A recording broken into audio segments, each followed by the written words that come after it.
right, Senator. Well, good morning, everyone, to the Congressional Management Foundation.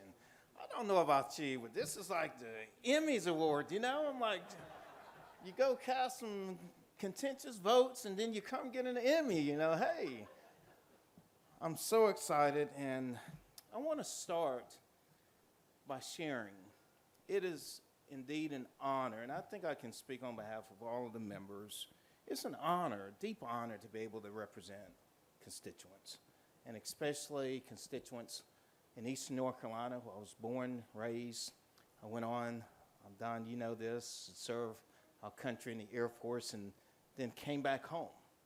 And to have the honor of a lifetime to then be elected to Congress by people that had invested a lot in me. It is only fitting to make that same investment back into the community that basically raised me and made me who I am. So I give all appreciation to our constituents. CMF, thank you for doing this, because truly, I mean, just think about this. An entity in D.C. that's concerned about making sure constituents are not lost in the process. I mean, out of all the things going on in D.C., I mean, that is huge. It really is. To the board, thank you. To the selection committee, thank you. To the sponsors, we really appreciate it. And just getting to know and talking to the sponsors, you don't have to, but this is actually a way that you can invest in democracy, literally, and I'm really appreciative.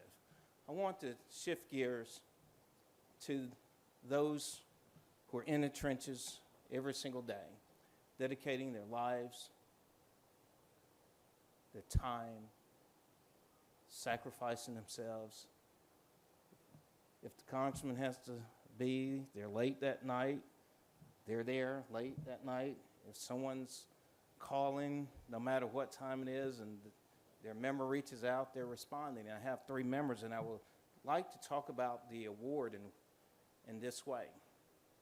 Jonathan, who's standing up taking the picture right there, we have in our office what we put in place, we call the Constituent Excellence Committee, and we meet weekly, and all we do, it's a cross-section of the office, we talk about modernization, talk about our processes and how we're able to deliver for constituents. Jonathan had experience with Congressional Modernization in terms of the committee and efforts that we have seen over the years.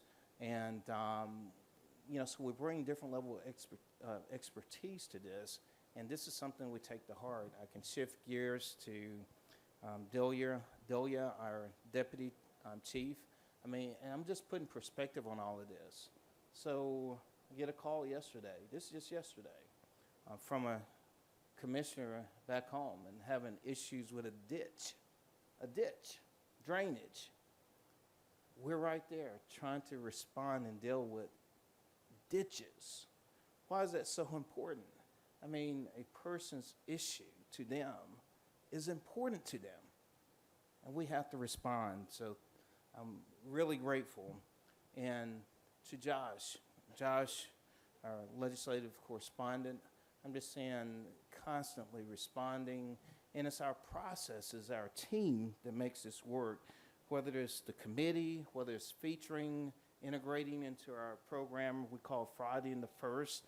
Every Friday, we look forward to featuring a constituent, and actually we deal with all these issues that we think are important. We're putting all these things, trying to respond, and watch this. Our most traction has come from when we put our own constituents up there and just tell what they're doing.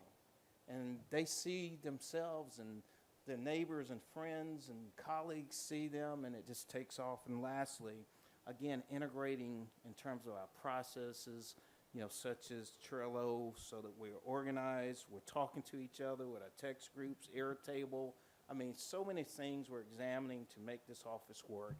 So with all that being said, and on behalf of our team, it's not me, but this team and our ability to do what we've been tasked to do and the honor we've been given to serve our constituents. On behalf of the 746,000 and North Carolina's 1st Congressional District in Eastern North Carolina, I'm proud to accept our Emmy of DC.